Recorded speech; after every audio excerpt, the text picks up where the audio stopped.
గంగాదేవి వృత్తాంతము. ఓ రామ, తెల్లవారుతూ ఉంది, నీవు నిద్ర లేవవలేను. పూర్వ సంధ్యాకాలము అయిపోతూ ఉంది, మనము ఇక ప్రయాణము కావలెను అని విశ్వామిత్ర మహర్షి రామలక్ష్మణులను నిద్రలేపినాడు. రామలక్ష్మణులు ప్రాతరాహ్నికాలను ముగించినారు. అందరూ ప్రయాణము అయినారు. రాముడు, ఓ స్వామి, ఈ ఈ సోననదములో నీళ్లు లోతుగా లేవు, నిర్మలముగా కూడా ఉన్నవి. అక్కడక్కడ ఇసుక దిబ్బలున్న బయటపడ్డవి. ఈ నదాన్ని నావలో దాటనవసరము లేదు, నడిచిపోవచ్చును, కానీ దారి ఎటో తెలియటము లేదు అన్నాడు. మహామునులు అందరూ దాటిపోయే దారి నేను ఎరుగుదును, ఆ దారినే పోదాము అని చెప్పి విశ్వామిత్ర మహర్షి బయలుదేరినాడు.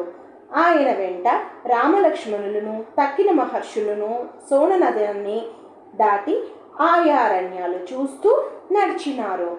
చాలా దూరము పోయినారు. మిట్ట మధ్యాహ్నము అయ్యింది. మునిజన సేవితము పరమ పావనము అయిన జాహ్నవీ నది కనిపించింది. హంస సారసాల కుహునాదాలు వినిపించినవి. మనోహరమైన గంగానదిని చూచిన వారు అందరూ ముదితులు అయినారు. అంతటా ఆ నదీ తీరాన వారు అందరూ ఆగిపోయినారు. ఆ పుణ్యనదిలో స్నానాలు చేసి యథాశాస్త్రముగా పితృతర్పణాదులు వదిలి అగ్నిహోత్రాలు వేల్చి హోమాలు చేసి అమృతము వంటి హవిస్సును భుజించినారు.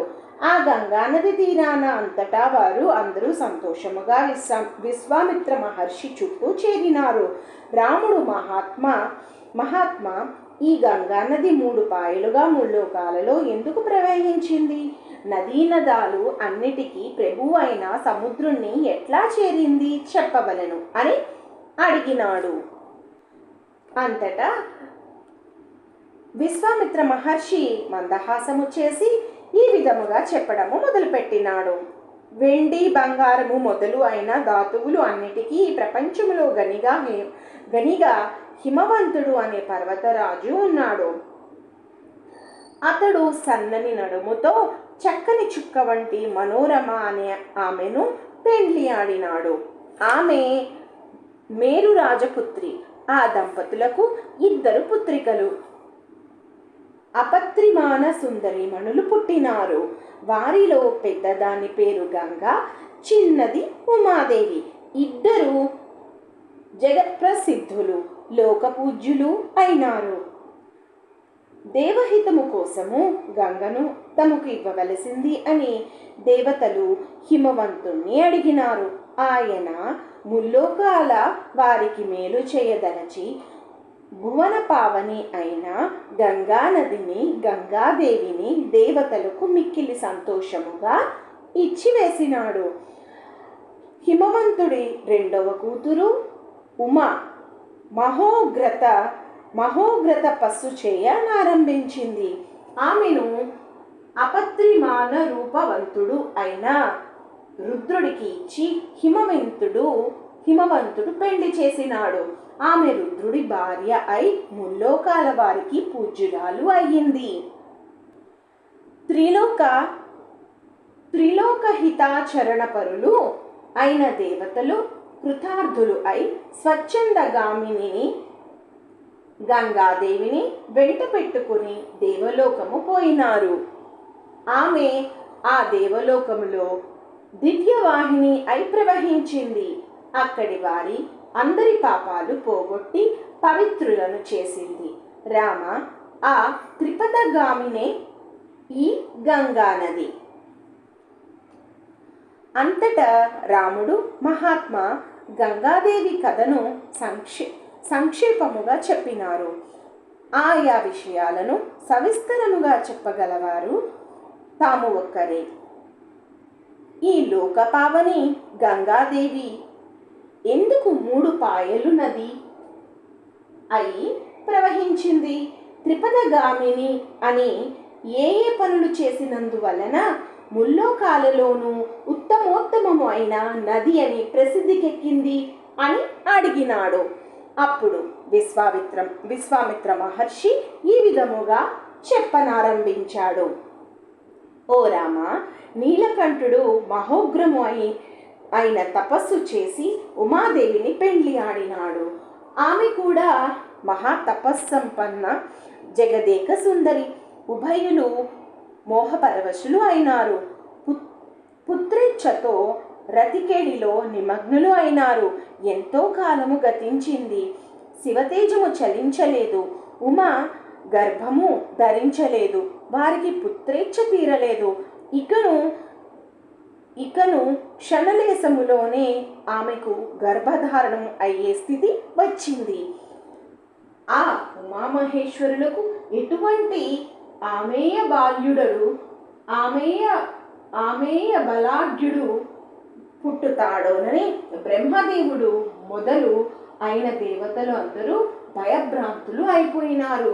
అంతటా వారు అందరూ పరిగెత్తుకుని పోయి శితికంఠుడికి నమస్కారము చేసి, ఓ దేవదేవా, ఓ మహాదేవ, మేము దేవతలము, అందరము నమస్కారము పురస్పరముగా వేడుకుంటున్నాము. తాము లోక సంగ్రాహకర్తలు అనుగ్రహించవలను. తమ తేజానికి పుట్టే పుత్రుణ్ణి ఈ లోకాలు భరించలేవు. తమ తేజస్సును తమ తేజోమయ దేహము నుంచి వదిలిపెట్టవద్దు. తమలోనే ఉంచుకుని ముల్లోకాలకు మేలు చేయవలసింది అని ప్రార్థించినారు. మంచిది, దేవతలు అయిన మీకు ముల్లోకాలకు మేలు అవుతుంది అని మీరు అంటున్నారు కనుక ఇక ముందు నా తేజాన్ని నాలోనే ఉంచుకుంటాను. అయితే రేతస్థానము నుంచి ఇప్పుడు చలించిపోతున్న దానిని ధరించగలవారు ఎవరు అని వృషభధ్వజుడు ప్రశ్నించినాడు. శుభితము కాబోతున్న తేజాన్ని భూమి ధరిస్తుంది అన్నారు దేవతలు. అంతటా మహాదేవుడు తన తేజస్సును భూమి మీద వదిలిపెట్టినాడు. దేవతలు అందరూ ఉమామహేశ్వరులను స్తోత్రము చేయసాగినారు.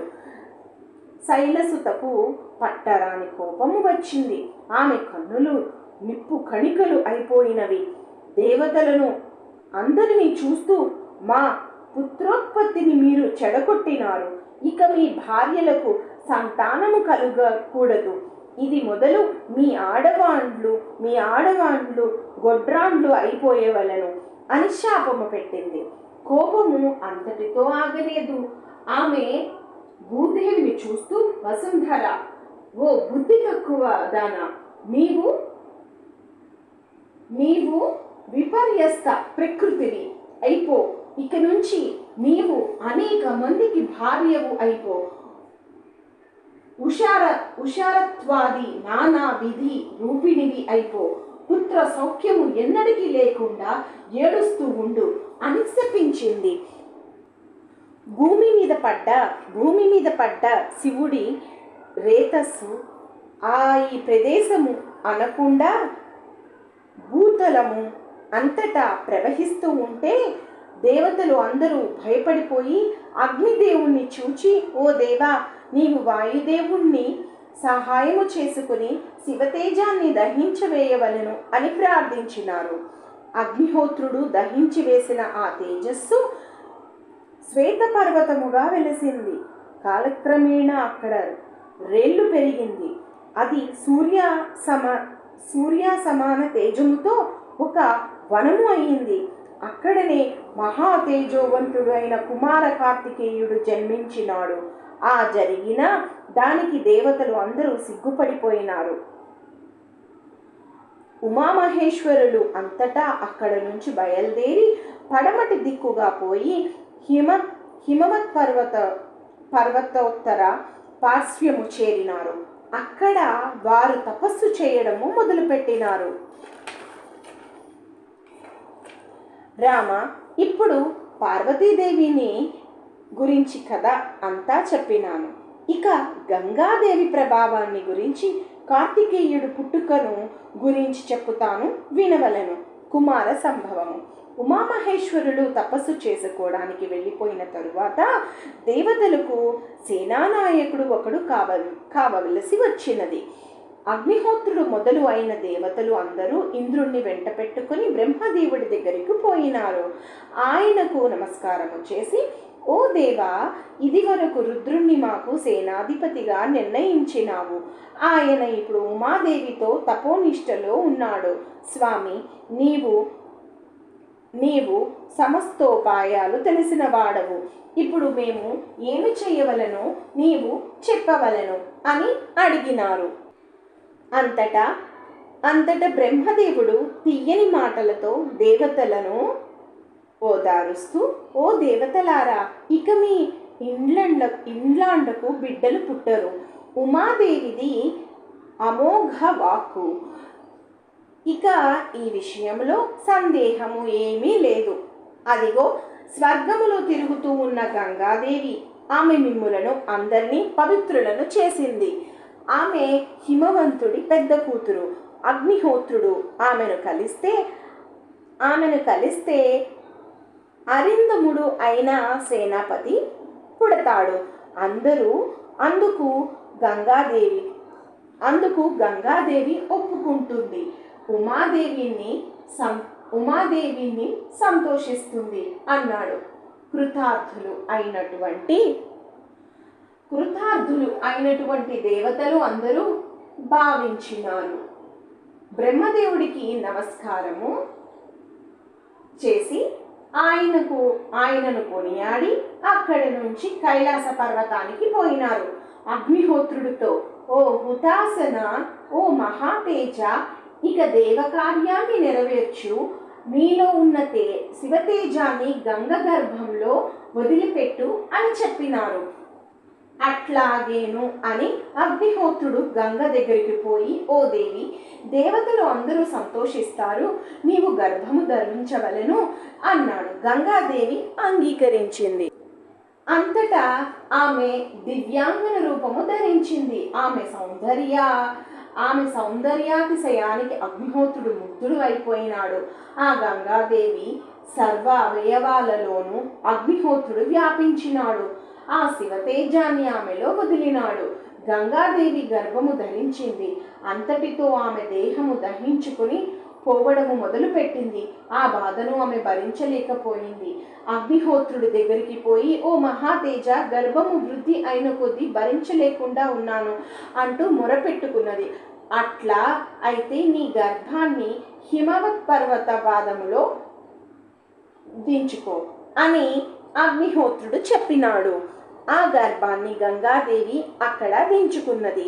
ఆ గర్భస్రావములో నుంచి అప్పుడు అక్కడ బంగారము పుట్టుకొని వచ్చింది. నిర్మలము అయిన వెండిని పుట్టింది. ఆ శోణితత్వక్షానికి రాగిని, నల్లటి ఇనుమును, దాని మలములో నుంచి తగరమును, సీసమును పుట్టుకొని వచ్చినవి. ఆ ప్రదేశములో సమస్త ధాతువులను వర్ధిల్లినవి. అక్కడ శరవణమును, వృక్షల తాగుములును బంగారు మయము అయినవి. ఆ గర్భస్రావములో నుంచి పరమ భాస్వరము అయిన ఒక శిశువు పుట్టింది. ఆ పుట్టిన శిశువుకు పాలు ఇవ్వడానికి ఇంద్రాది దేవతలు 6 కృత్తికలను నియమించినారు. ఆ పిల్లవాణ్ణి తమ పిల్లవాడుగా గుర్తించవలేను అని ఆ 6 కృత్తికలు దేవతలను అడిగినారు. అందుకు వారు ఒప్పుకొని, ముల్లోకాలలోనూ ఆ పిల్లవాడు కార్తికేయుడు అని ప్రసిద్ధికెక్కుతాడు, సందేహము లేదు అన్నారు.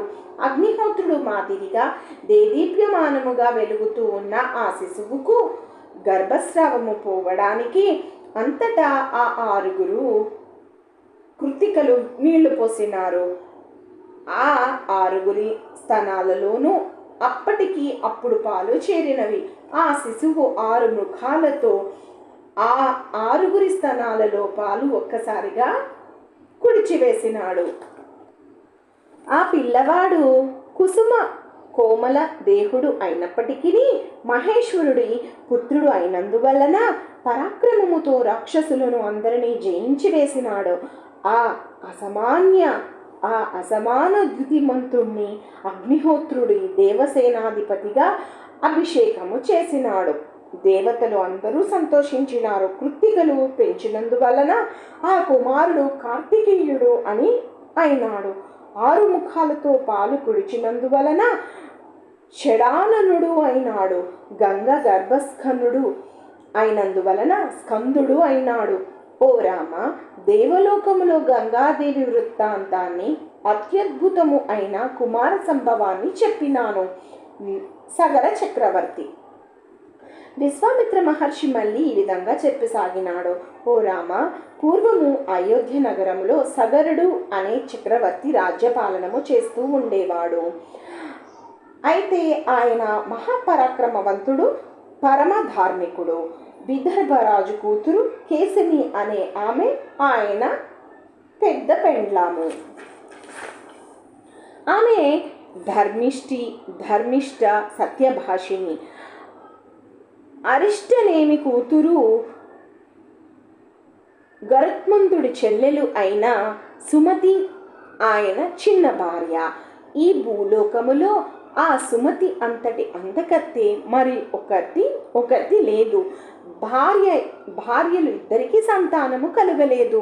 సగరుడు సంతానము కోసము తపస్సు చేయవలను అనుకున్నాడు. భార్యలతో కూడా హిమవత్ పర్వతములో భృగు మహర్షి నివసించే సెలయేటి దగ్గరకు పోయినాడు. అక్కడ ఆయన చాలా కాలము తపస్సు చేసినాడు. మహాసత్యవంతుడు అయిన భృగు మహర్షి ఆయనకు ప్రత్యక్షము అయినాడు. ఆయన సగరుడి తపస్సుకు మెచ్చుకుని, ఓ రాజా, నీకు చాలా మంది బిడ్డలు పుట్టుతారు. నీవు ఈ లోకములో అసమాన కీర్తి సంపాదిస్తావు. నీ 2 భార్యలలో ఒకరికి వంశవర్ధనుడు అయిన పుత్రుడు ఒకడును, రెండవ ఆమెకి 60,000 మంది పుత్రులను పుట్టుతారు అన్నాడు. అందుకు ఆ రాజు భార్యలిద్దరూ పరమానందభరితులై వినయ విధేయతలతో ఆ మహాత్ముని స్తోత్రము చేసినారు. నమస్కారము చేసి, ఓ బ్రాహ్మణోత్తమ, మాలో ఎవరికి ఒక పుత్రుడు పుట్టుతాడు?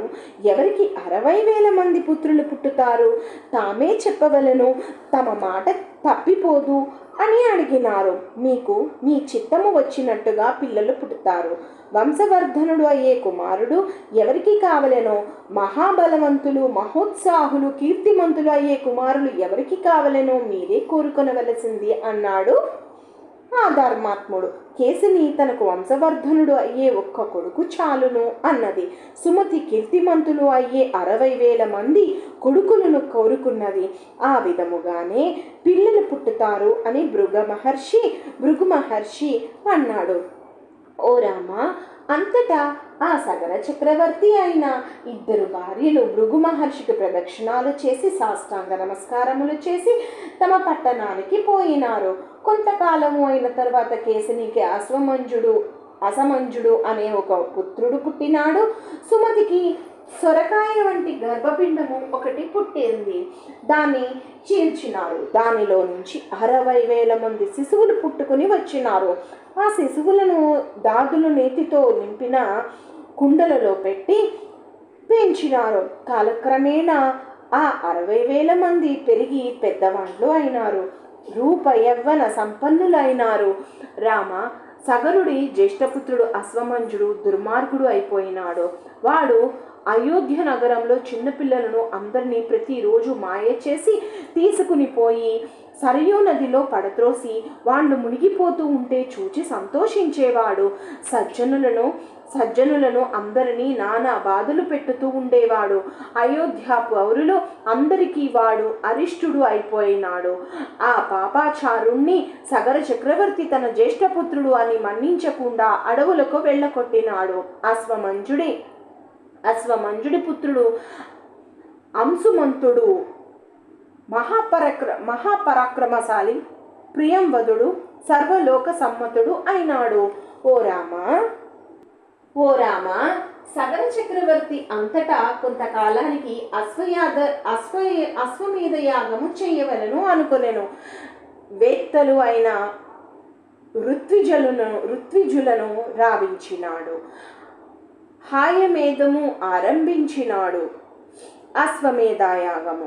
సగరుడు అశ్వమేధము ఆరంభించినాడు అని విశ్వామిత్ర మహర్షి చెప్పగానే రాముడు ఉప్పొంగిపోయినాడు. అగ్నిహోత్ర జ్వాల మాదిరిగా తేజరిల్లుతున్న విశ్వామిత్ర మహర్షిని చూచి, ఓ బ్రాహ్మణోత్తమ, మా పూర్వీకుడు సగర చక్రవర్తి అశ్వమేధ యజ్ఞము ఏ విధముగా చేసింది తాము వివరముగా చెప్పవలను అన్నాడు. విశ్వామిత్ర మహర్షి నవ్వుతూ ఈ విధంగా చెప్పడం మొదలుపెట్టినాడు. ఓ రామ, హిమవత్ పర్వతానికి ఎదురుగుండా వింధ్య పర్వతము ఉన్నది. 2 పర్వతాలు పరస్పరము చూచుకుంటూ ఉన్నట్లు ఉంటవి. ఆ 2 కొండల మధ్య ప్రదేశము యజ్ఞకర్మలకు మహా ప్రశస్తము అయినది. ఆ ప్రదేశములోనే సగర చక్రవర్తి అశ్వమేధము తలపెట్టినాడు. యజ్ఞాశ్వము వెంట తన మనుమణ్ణి అంశుమంతుణ్ణి పంపించినాడు. ఆ మహారథుడు ధనుర్ధరుడు అయి యజ్ఞాశ్వము వెంటపోయి దిగ్విజయముగా గుర్రముతో తిరిగి వచ్చినాడు. యజ్ఞములో పర్వ సమయము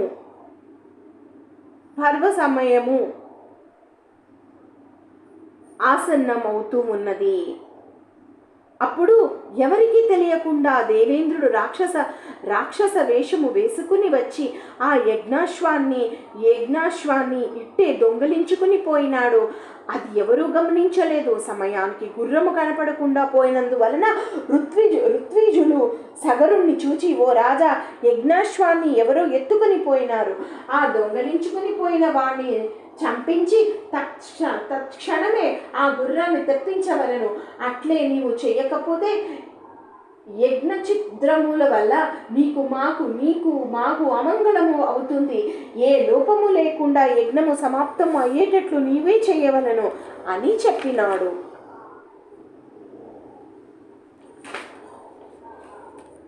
ఋత్విజులు చెప్పింది అంతా సగరుడు విన్నాడు.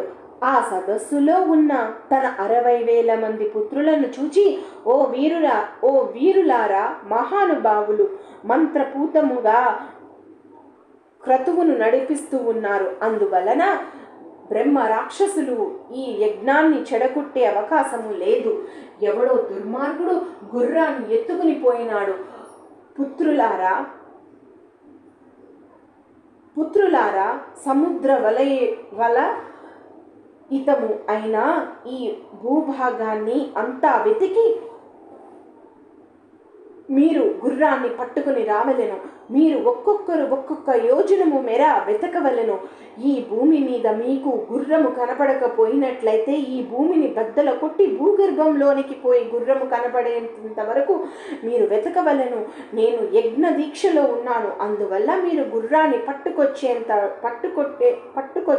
వరకు ఈ ఋత్విజులతోనూ ఈ అంశుమంతుడితోనూ నేను ఇక్కడనే ఉంటాను. ఇక మీరు బయలుదేరవలను. మీకు శుభమవుతుంది అంటూ ఆశీర్వదించి ఆజ్ఞాపించినాడు. పిత్రాజ్ఞను శిరసా వహించి 60,000 మంది సాగరులు పరమోత్సాహముతో ఈ భూమి మీద ప్రతి ప్రదేశము వెతకసాగినారు. గుర్రము ఎక్కడనూ కనిపించలేదు. ఒక్కొక్క యోజనం పొడుగు వెడల్పు ఉన్న భూభాగాన్ని తవ్వడము మొదలుపెట్టినారు. వజ్రాయుధము వంటి శూలాలతోనూ మహాభయంకరము అయిన హాలాయుధాలతోనూ ఈ భూమిని బద్దలు కొట్టినారంభించినారు. ఓ రామ, ఆ సగరపుత్రులు ఈ భూమిని చితుక కొట్టుతూ ఉంటే వినసఖ్యము కాని ధ్వని బయలుదేరింది. వారు ఈ జంబూ ద్వీపములో ఉన్న పర్వతాలనన్నిటినీ పగలకొట్టినారు. ఆ 60,000 మంది 60,000 యోజనాలు భూమిని పాతాళ లోకము వరకు తవ్వుకుంటూ పోయినారు. ఆ సాగరుల దెబ్బకి భూగర్భంలో ఉంటూ ఉన్న అసురులు, నాగులు, రాక్షసులు హతము అయిపోతూ హాహాకారాలు చేయసాగినారు. వాండ్ల ఏడుపులకు, పెడబొబ్బలకు ఈ జగత్తు అంతా సంచలించిపోయింది. అప్పుడు దేవతలు, గంధర్వులు, అసురులు, పన్నగులు మొదలైన వారందరూ భయభ్రాంతులు అయిపోయినారు. వారు అందరూ బ్రహ్మదేవుడి దగ్గరికి పోయి ఆయన పాదాల మీద పడి మొక్కి గజగజ వణుకుతూ విషణ్ణ ముఖాలతో, భగవంతుడా, సాగరులు ఈ భూమిని అంతా తవ్వివేస్తున్నారు, భూగర్భంలో నివసిస్తూ ఉన్న అనేక మంది మహాత్ములను హతమారుస్తూ ఉన్నారు, కంటికి అగుపించిన ప్రతి వాణ్ణి నీవే మా యజ్ఞాశ్వాన్ని ఎత్తుకుని పోయినావు అంటూ చంపివేస్తున్నారు, సర్వభూతాలను నాశనం చేసి వేస్తున్నారు అంటూ మొరపెట్టుకున్నారు. అంతటా దేవతలు మొదలు అయిన వారు అందరూ చెప్పింది అంతా బ్రహ్మదేవుడు విన్నాడు. ఓ దేవతలారా, ఈ భూమి అంతా మహావిష్ణువుది. ఆయన ఎప్పుడూ ఈ భూమిని కాపాడుతూనే ఉన్నాడు. ఈ సాగరులు ఆయన కోపానలానికి దగ్ధులు అయిపోతారు. వీరు అందరూ ఈ భూమిని ఇట్లా బద్దలు కొట్టుతారు అని, తవ్వుతారు అని, వీరు అందరూ అల్పాయుష్కులు అని ఇదివరకే నిర్ణయం అయిపోయింది అన్నాడు బ్రహ్మదేవుడు. అంతటా 33 దేవతలు, అష్టవసువులు, ద్వాదశాదిత్యులు, 2 ఆశ్వినులు, 11 రుద్రులు, ఇంకా మిగతా దేవతలు, గంధర్వులు మొదలు అయిన వారు అందరూ సంతోషపడి తమ తావులకు వెళ్ళిపోయారు. ఓ రామా, సాగరులు ఈ భూమిని ఈ విధంగా బద్దలు కొట్టుతూ ఉండగా వారికి చేటుకాలము ఆసన్నమైంది అని సూచించడానికి పిడుగుపడ్డంత ధ్వని అయ్యింది. అప్పుడు సాగరులు ఈ భూమిలో ప్రతి అంగుళము తవ్వి చూచినారు, ప్రయోజనము లేకపోయింది. అంతటా వారు అందరూ సగర చక్రవర్తి దగ్గరికి పోయి, ఓ తండ్రి, ఈ భూభాగాన్ని అంతా వెతికి చూచినాము, తవ్వి చూచినాము, అడ్డము వచ్చిన దేవ దానవ యక్ష రాక్షస పిశాచోరగా కిన్నరులను చంపివేసినాము. గుర్రము కానీ, గుర్రాన్ని దొంగిలించుకుని పోయిన వాడు కానీ మాకు ఎక్కడనూ కనిపించలేదు. ఇక మేము ఏమి చేయవలనో మీరే ఆలోచించవలే అన్నారు. సగరుడు మహోగ్రుడై, ఓ పుత్రులారా, అప్రయోజకులుగా మీరు నా ఎదుటికి ఎందుకు వచ్చినారు? మళ్ళీ పొండి, గుర్రాన్ని ఎత్తుకుపోయిన వాణ్ణి పట్టుకురండి, పొండి అని ఆజ్ఞాపించినాడు. 60,000 మంది సాగరులు అంతటా ఈ భూమి మీద పరుగులు తీసినారు. గుర్రం ఎక్కడ కనపడలేదు. తిరిగి భూమిని తవ్వుకుంటూ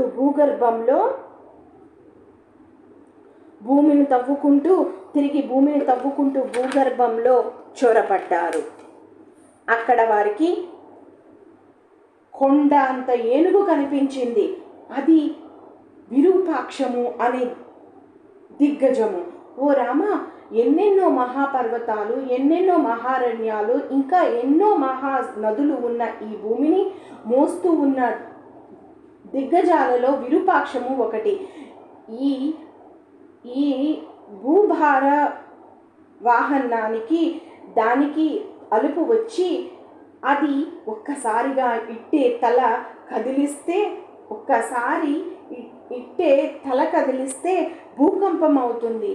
ఆ విరూపాక్షానికి సాగరులు ప్రదక్షిణము చేసి పూజ చేసినారు. అంతటా వారు ఆ తూర్పు దిక్కు వదిలిపెట్టి దక్షిణ దిక్కును తవ్వుకుంటూ పోయి అక్కడ మహాపద్మము అనే దిగ్గజాన్ని చూచినారు. దీన్ని ఒక మహాపర్వతము మాదిరిగా కనిపించింది. దానికి ప్రదక్షిణము చేసినారు. అక్కడను గుర్రము కానీ, గుర్రాన్ని ఎత్తుకుని పోయిన వాడు కానీ కనిపించలేదు. అంతటా వారు పడమటి దిక్కున తవ్వటము ఆరంభించినారు. మహాపర్వతము మాదిరిగా ఉన్న సౌమనసము అనే దిగ్గజాన్ని చూచి ప్రదక్షిణము చేసి దాని క్షేమము అడిగి తెలుసుకుని ఆ దిక్కు వదిలిపెట్టి ఉత్తర దిక్కున హిమాలయ పర్వత ప్రదేశాన్ని తవ్వుకుంటూ పోయినారు. అక్కడ మంచుకొండ మాదిరిగా ఉన్న భద్రము అనే దిగ్గజాన్ని చూచి దానికి ప్రదక్షిణము చేసినారు. దాన్ని తాకి చూచినారు. ఆ దిక్కున కూడా గుర్రము కానీ, గుర్రాన్ని ఎత్తుకుని పోయిన వాడు కానీ కనిపించలేదు. 60,000 మంది సాగరులు మహాబలవంతులు, చండవేగులు మహారోషముతో ఈశాన్య ఈశాన్య దిక్కును తవ్వుకుంటూ భూగర్భంలో సాగిపోయినారు. అప్పుడు వారు అక్కడ కపిల రూపముతో మహామునిగా ఉంటూ ఉన్న విష్ణుమూర్తిని కపిల రూపముతో మహామునిగా ఉంటూ ఉన్న విష్ణుమూర్తిని, ఆ సమీపంలోనే గరికమేస్తూ ఉన్న యజ్ఞాశ్వాన్ని చూచినారు. సాగరులు పట్టసఖ్యము కాని సంతోషము వచ్చింది. ఆ కపిల మహర్షి ఆ గుర్రాన్ని దొంగలించుకుని వచ్చినాడు అని సాగరులు అనుకున్నారు. క్రోధావేశ పరవశులు అయిపోయినారు. కన్నులు ఎర్ర చేసినారు. పలుగులు, పారులు, నాగుళ్ళు, పెద్ద పెద్ద రాళ్ళు, చెట్లు చేతులలోకి తీసుకుని నిలుచో అని కేకలు పెట్టుకుంటూ కపిలుడి మీదకి పరిగెత్తి, ఓ దుర్బుద్ధి, నీవు మా యజ్ఞాశ్వాన్ని అపహరించి తెచ్చినావు. మేము ఎవరము అనుకున్నావో, సాగురులము అంటూ ఆయన మీద పడ్డారు. రామ, కపిలుడికి అప్పుడు మహా చెడ్డ కోపము వచ్చింది. ఆ అప్రమేయుడు హుంకారం చేసినాడు. 60,000 మంది సాగరులు బూడిద బుంగలు అయిపోయినారు. ఓ రామ, ఎంతకాలము అయిపోయినా సాగరులు తిరిగి రాకపోయినందువలన సగర చక్రవర్తి తన మనుమడు అంశుమంతుణ్ణి చూచి, నాయనా, నీవు సూర్యుడవు, అస్త్ర శస్త్ర విద్యలలో ఆరితేరిన వాడవు, మన పూర్వీకులతో సరిసమానము అయిన పరాక్రమవంతుడువు. నీ పినతండ్రులు ఏమి అయినారో, గుర్రాన్ని ఎవరు దొంగలించుకుని పోయినారో నీవు పోయి వెతికి తెలుసుకుని గుర్రాన్ని తీసుకుని రావలెను. భూగర్భంలో మహావీర్యవంతములైన ప్రాణకోట్లు ఎన్నో ఉన్నవి. అవి అన్ని మహాబలయుతములైనవి. వాటిని ఎదుర్కొనడానికి నీవు ఖడ్గము, కార్ముకము తీసుకుని పోవలెను. దారిలో నమస్కారము చేయవలసిన వారికి శిరము ఒగ్గుతూను, అడ్డు తగిలిన వారిని హతమారుస్తూను నీవు కృతార్థుడు అయి రావలను. నీవు నా చేత ఈ యజ్ఞము సమాప్తము చేయించవలను అని ఆజ్ఞాపించినాడు. అంతటా అంశుమంతుడు ఖడ్గము, కార్ముకము తీసుకుని ప్రయాణము అయి తన పినతండ్రులు తవ్వుకుని పోయిన దారిని పట్టి భూగర్భంలోనికి పోయినాడు. పోగా దైత్య, దానవ, యక్ష, రాక్షస, పిశాచోరగులు మొదలైన వారు అందరూ పూజించే దిగ్గజము కనిపించింది. ఆ ఏనుగుకు అంశుమంతుడు ప్రదక్షిణము చేసి దాని క్షేమము అడిగి తెలుసుకుని పినతండ్రులను గురించి తన తాతగారి యజ్ఞాశ్వాన్ని గురించి విచారించినాడు. ఆ దిగ్గజము, అంశుమంతుడా, యజ్ఞాశ్వము నీకు దొరుకుతుంది, నీవు కృతార్థుడవు అవుతావు, వేగిరముగానే తిరిగిపోతావు అని చెప్పింది. అంతటా అంశుమంతుడు మిగతా 3 దిక్కులను దిగ్గజాలను వరుసగా చూస్తూ తన పినతండ్రుల గురించి ప్రశ్న చేస్తూ పోయినాడు.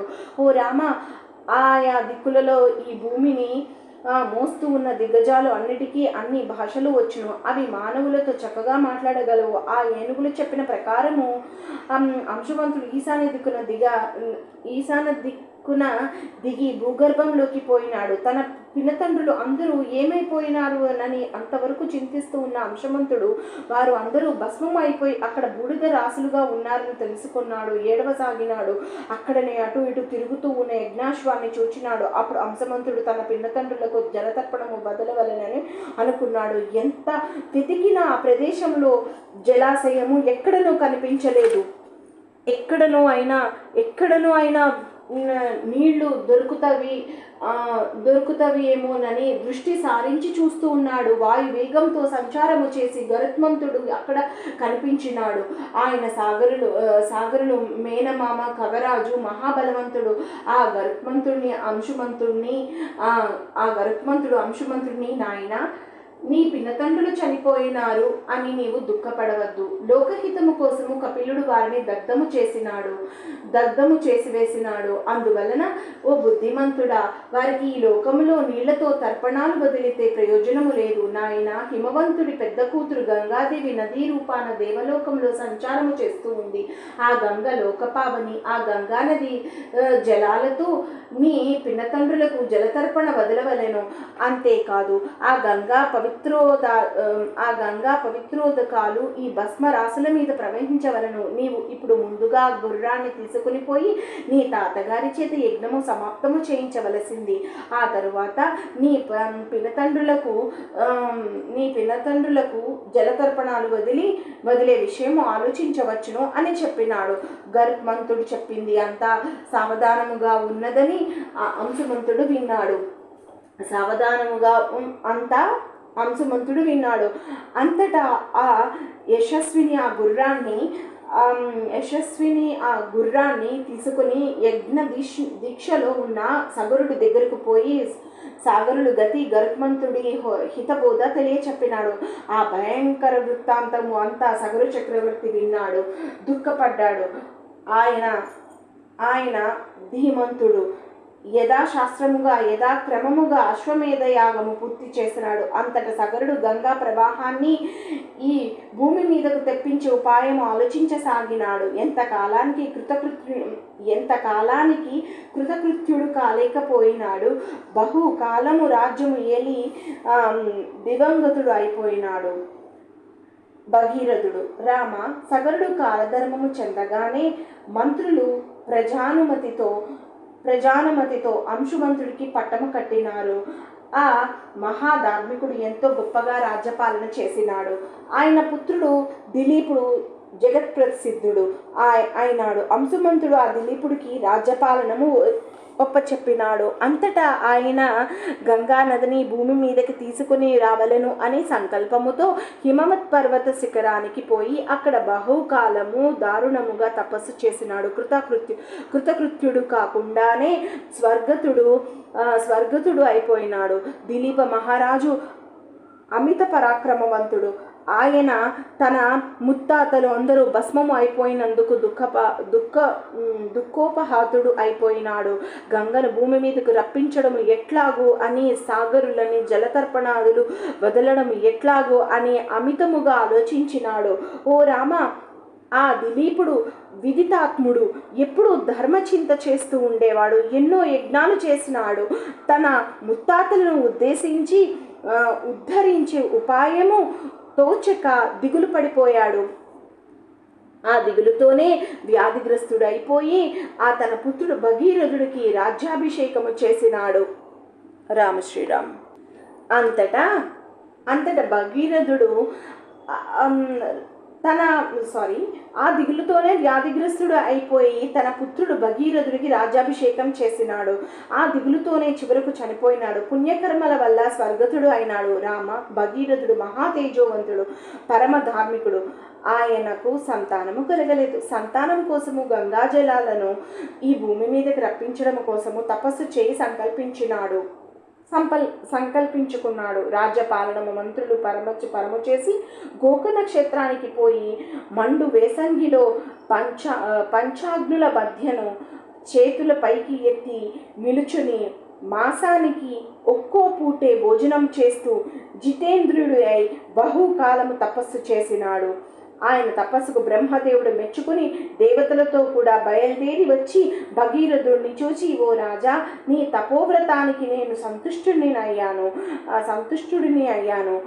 ఏది అయినా వరము అడుగు ఇస్తాను అన్నాడు. ఆ మహా తేజోవంతుడు బ్రహ్మదేవుడికి నమస్కారము చేసి, ఓ భగవంతుడా, నా తపస్సుకు నీవు సంతుష్టుడు అయినట్లయితే, నా తపస్సు నీకు ఫలప్రదము చేయతలచినట్లయితే గంగాజలాలతో నేను నా ముత్తాతలకు తర్పణాలు వదిలేటట్లును, వారి భస్మరాశుల మీద గంగాజలము ప్రవహించి వారు స్వర్గతులు అయ్యేటట్లును చేయవలను. ఓ స్వామి, ఇక్ష్వాకు వంశము నాతో కృషించిపోకూడదు. నాకు పుత్ర సంతానము అనుగ్రహించవలను అన్నాడు. బ్రహ్మదేవుడు మంగళకరముగా మనోహరముగాను, ఓ మహారథ, నీ మొదటి కోరిక దుర్లభము అయింది, అయినప్పటికీ నెరవేరుతుంది. నీ వంశం వర్ధిల్లుతుంది. నీకు సుపుత్రుడు పుట్టుతాడు. నాయన, గంగాదేవి హిమవంతుడు పెద్ద కూతురు. ఆ నది ఈ భూమి మీద పడేటట్లయితే దాని పాటుకు ఈ భూమి తట్టుకోనలేదు. నీవు భూపతివి. ఈ భూదేవి మేలు నీవు గుర్తించుకొనవలెను. ఆ గంగ పాటును భరించగలవాడు హరదేవుడు ఒక్కడే. ఆయనను నీవే ప్రార్థించవలను అని చెప్పి గంగాదేవిని చూచి, ఓ గంగా, ఈ భగీరథుడు కోరిక నీవు నెరవేర్చవలెను. అని చెప్పినాడు. అంతటా అంతటా అంతటా బ్రహ్మదేవుడు దేవతలతో కూడా దేవలోకము వెళ్ళిపోయినాడు. గంగావతరణం. భగీరథుడు కాలి బొటను వేలు మీద నిలుచుని శివుణ్ణి గురించి తపస్సు చేయనారంభించినాడు. 1 సంవత్సరం అయిపోయింది. సర్వలోక నమస్కృతుడు అయిన శివుడు సంతోషించి భగీరథుణ్ణి చూచి, ఓ పురుష పుంగవ, నేను నిన్ను మెచ్చుకున్నాను. నీ కోరిక నెరవేరుస్తాను. గంగను నా శిరస్సును ధరిస్తాను అన్నాడు. అంతట హిమవంతుని జ్యేష్ఠపుత్రి గంగాదేవి మహాదాకారముతో దుస్సాహము అయిన వేగముతో ప్రయాణము అయి వచ్చి శుభకరము అయిన హరదేవుడి శిరస్సు మీదకి దూకనుంకించింది. ఓ రామ, గంగాదేవిని భరించగలవారు ఈ లోకంలో ఎవరూ లేరు. ఆ గంగాదేవి శివుడు శిరస్సు మీదకి దూకి తన ప్రవాహ వేగముతో ఆ శివుని తనతో పాటు పాతాళ లోకములోకి లాగుకొని పోవలను అని అనుకున్నది. ఆమె అభిప్రాయము త్రినేత్రుడికి తెలిసిపోయింది. ఈ గంగకు ఇంత గర్వమా అని హరదేవుడికి కోపము వచ్చింది. ఆ గంగాదేవిని బంధించి వేయ సంకల్పించినాడు. గంగాదేవి హరదేవుడి శిరము మీదకి దూకింది. ఆయన శిరస్సున ఉన్న జడలలో ప్రవేశించింది. అప్పుడు ఆ జటలు హిమాలయ పర్వత గుహలు అంతవి అయిపోయినవి. ఆ జటాగభారాలలో అటు ఇటు తిరుగుతూ గంగా చిక్కుపడిపోయింది. అక్కడి నుంచి ఆ పుణ్యగంగ బయటపడలేకపోయింది. ఈ భూమిని చూడటము ఆమెకు అసఖ్యము అయిపోయింది. ఆ గంగాదేవి ఎవరి కంటికి కనపడకుండా బహుకాలము శివ జటాగ గర్భాలలో తిరుగుతూ ఉండవలసి వచ్చింది. గంగాదేవి కనపడకుండా పోయినందువలన భగీరథుడు మళ్ళీ మహోగ్రముగా తపస్సును ఆరంభించినాడు. అంతట శివుడు భగీరథుని మీద ఆధారముతో ఆ గంగను తన జటాజూటాలలో నుంచి బిందు సరోవరములలో వదిలిపెట్టాడు. ఆ సరోవరములో నుంచి గంగ 7 పాయలుగా ఈ భూమి మీద ప్రవహించింది. హాద్రిని, నలిని, పావని అనే 3 పాయలు తూర్పు దిక్కుగా పోయినవి. ఆ 3 పాయలలో జలము మంగళకరము అయింది. అదేవిధంగా నిర్మలోదకాలతో పడమటి దిక్కుకు సుచక్షు, సీత, సింధు అనే పేర్లతో 3 పాయలుగా ప్రవహించింది. 7వ పాయ భగీరథ రాజర్షి వెంట బయలుదేరింది.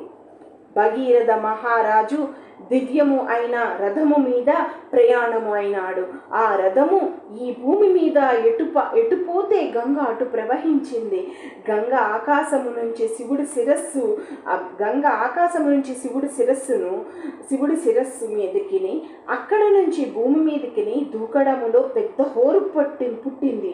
ఆ మహాధ్వని ఈ జగత్తును అంతా ఆకర్ణించింది. మహాద్భుతము అయిన గంగావతరణాన్ని చూడటానికి దేవతలు, గంధర్వులు, యక్షులు, సిద్ధులు మొదలైన వారందరూ పెద్ద పెద్ద పట్టణాలు అంతటి విమానాలలోనూ దిట్టము అయిన ఏనుగుల మీదను గుర్రాల మీదను అప్పుడు అక్కడికి వచ్చినారు. వారు అందరూ రావటంలో మేఘాలు చల్లా చెదురు అయిపోయినాయి. అందువల్ల ఆకాశము నిర్మలముగా కనిపించింది. ఆ దేవతలు దేహకాంతుల వల్లను వారు ధరించిన దివ్యాభరణాల దగదగల వల్లను 100 సూర్యులు ఉదయిస్తున్నట్లుగాను అప్పుడు ఆకాశము కనిపించింది. గంగా ప్రవాహముతో తాబేళ్లు, మొసళ్ళు, పాములు, చేపలు ఇంకా ఇతర జలచరాలు ఈ భూమి మీదకు పడుతూ ఉంటే మెరుపులు మెరిసినట్టుగా ఆకాశము కనిపించింది. గంగా ప్రవాహపాతము తెల్లటి నురుగులు ఎగచిమ్ముతూను దౌతకాంతులతో హంసలు ఎగురుతూను ఉంటే శరత్కాలములో వలె తెల్లటి మేఘాలతో తలతలలాడుతూ ఆకాశము అగిపించింది. గంగానది ఒక చోట అతివేగముగాను, ఒక చోట మందముగాను, ఒక చోట వంకర టింకరగాను, ఒక చోట విశాలముగాను, ఒక చోట వంగినట్టుగాను, ఒక చోట పైకి లేచినట్టుగాను తరంగాలుగా ఎగురుతూ కిందకు దూకుతూ ఎంతో దర్శనీయముగా ప్రవహించింది. ఆ విధముగా ప్రవహించడంలో జలము నిష్కల్మషము అయింది.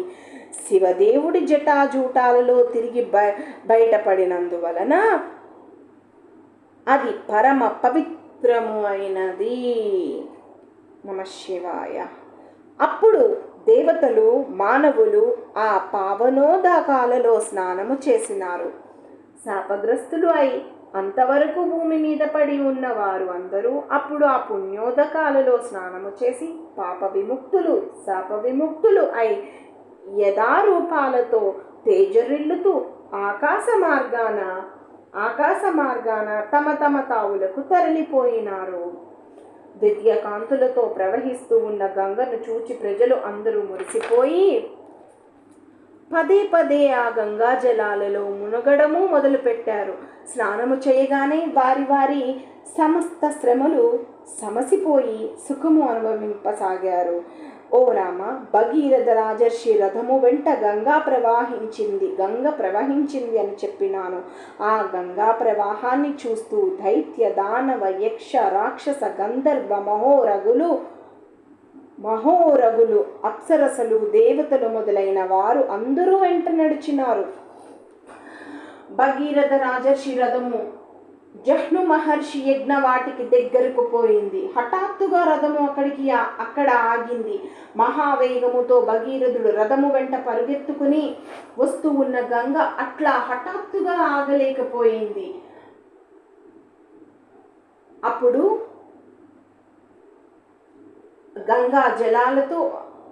గంగా జలాలలో జహ్ను మహర్షి యజ్ఞవాటిక మునిగిపోయింది. జహ్ను మహర్షికి పట్టరాని కోపము వచ్చింది. ఆయన అనేక అద్భుత శక్తులు ఉన్నవాడు. ఆ గంగా జలాన్ని అంతా ఆయన ఇట్టే తాగి వస్తున్నాడు. అందరూ ఆశ్చర్యచకితులైపోయినారు. భగీరథుడును గంగ వెంట వస్తూ ఉన్న వారు అందరూ జహ్ను మహర్షిని పూజించి, ఓ మహాత్మా, గంగను తమ కుమార్తెగా భావించవలె, లోకహితము కోసము తాము గంగను వదిలిపెట్టవలెను అని ప్రార్థించినారు. అందుకు జహ్నువు ఒప్పుకున్నాడు. మహాప్రభావముతో ఆయన తన చెవులలో నుంచి ఆ గంగా ప్రవాహాన్ని వదిలిపెట్టినాడు. అందువలన గంగ జహ్నూసూత అయింది. కనుక గంగను జాహ్నవి అన్నారు. గంగ యథాప్రకారము భగీరథ రథము వెంట బయలుదేరింది. ఆయన సాగరంలోకి పోయినాడు. ఆయనతో పాటు గంగ కూడా సముద్రంలోకి పోయినది. ఆయన అక్కడి నుంచి పాతాళలోకంలోకి పోయినాడు. గంగ ఆయన వెంట పాతాళలోకానికి పోయినది. అక్కడ భగీరథ రాజర్షి తన పితామహులు భస్మ రాసులను గంగకు చూపించినాడు. ఆ మహామహుడి ప్రయత్నము సఫలము చేయడానికి గంగ ఆ భస్మ రాసుల మీద ప్రవహించింది. సాగరులు అందరూ అంతటా నిష్పాపులుగా స్వర్గతులు అయినారు. గంగా ప్రవాహము సాగరులు భస్మరాశులను ముంచివేయగానే బ్రహ్మదేవుడు వచ్చి భగీరథుడిని చూచి, ఓ రాజసార్థులమా, 60,000 మంది సాగరులను తరించినారు, స్వర్గలోకమునికి పోయినారు. సముద్ర జలాలు ఇంకిపోకుండా ఉండేటంత వరకును సాగరులు దేవలోకములో దేవతలను మాదిరిగా సర్వ సౌఖ్యాలు అనుభవిస్తూ ఉంటారు. ఈ గంగకు నీవు తండ్రివి అని భూలోకంలో అందరూ చెప్పుకుంటారు. అందువలన ఈ గంగను భగీరథ అంటారు. ఈ గంగ స్వర్గ మాత్య పాతాళ లోకాలలో ప్రవహించింది కనుక త్రిపదగా అయ్యింది. ఓ రాజా, ఇక నీవు ఈ గంగా జలాలతో నీ పితృల ధర్మోదకాలు వదిలిపెట్టు. అంతటితో నీ అభిష్టము నెరవేరుతుంది. ఓ భగీరథ మహారాజా, పరమధార్మికుడు అని మహాపరాక్రమవంతుడు అని ప్రసిద్ధికెక్కిన నీ ముత్తాత సగర చక్రవర్తి ఈ గంగను భూమి మీదకి రప్పించవలను అని ఎంతో ఆలోచించి మనోరథము ఈడేరకుండానే స్వర్గతుడైనాడు. అప్రతిమాన తేజోవంతుడు అయిన నీ తాత అంశుమంతుడు ఈ గంగను ఈ భూమి మీదకి తేవవలెను అని పెద్ద ప్రయత్నము చేసి కాలధర్మము చెందినాడు. నీ తండ్రి దిలీపుడు రాజర్షి మహాగుణవంతుడు క్షత్రధర్మము తప్పనివాడు. ఈ గంగను భూమి మీదకు తెప్పించవలెను అనుకుని ఉపాయము తెలుసుకోకుండానే స్వర్గతుడు అయిపోయినాడు. నీ పెద్దలకు ఎవరికీ చేత కాని ప్రయత్నము నీవు చేసినావు. నీ ప్రయత్నము సఫలము అయినది. నీవు పరమ యశస్విని అయినావు. నీ నుంచి ఈ భూమి మీద గంగ అవతరించింది. నీకు ప్రతిష్ట లభ్యము అయ్యింది. రాజోత్తమ, ఈ గంగాజలము సముద్ర జలము వంటిది కాదు. సర్వకాల సర్వవస్థలలోనూ పానయోగ్యముగాను స్నానయోగ్యముగాను నీవును ఈ గంగానదిలో స్నానము చేయవలసింది. పరిశుద్ధుడవు అవుతావు. నీకు శుభము అవుతుంది, పుణ్యము వస్తుంది అంటూ అంతర్ధానము అయిపోయినాడు. ఓ రామ, ఈ యశస్వి భగీరథ మహారాజా గంగా స్నానము భగీరథ మహారాజు గంగా స్నానము చేసి పరిశుద్ధుడు అయి సాగరులు అందరికీ యథాశాస్త్రముగా ధర్మోదకాలు వదిలినాడు. అయోధ్య పట్టణానికి పోయినాడు. రాజ్యపాలనను ఆరంభించినాడు. ఆయన పరిపాలనలో సకలార్థులు సమృద్ధిగా వర్ధిల్లినవి. ప్రజలు ఏ దిగులు ఏ పీడ లేకుండా సుఖపడ్డారు. ఓ రామ, నీవు అడిగిన గంగా వృత్తాంతము అంతా చెప్పినాను. ఇదిగో సంధ్యాకాలము అతిక్రమించిపోతూ ఉంది అంటూ విశ్వామిత్ర మహర్షి లేచినాడు. జై నమ శివాయ.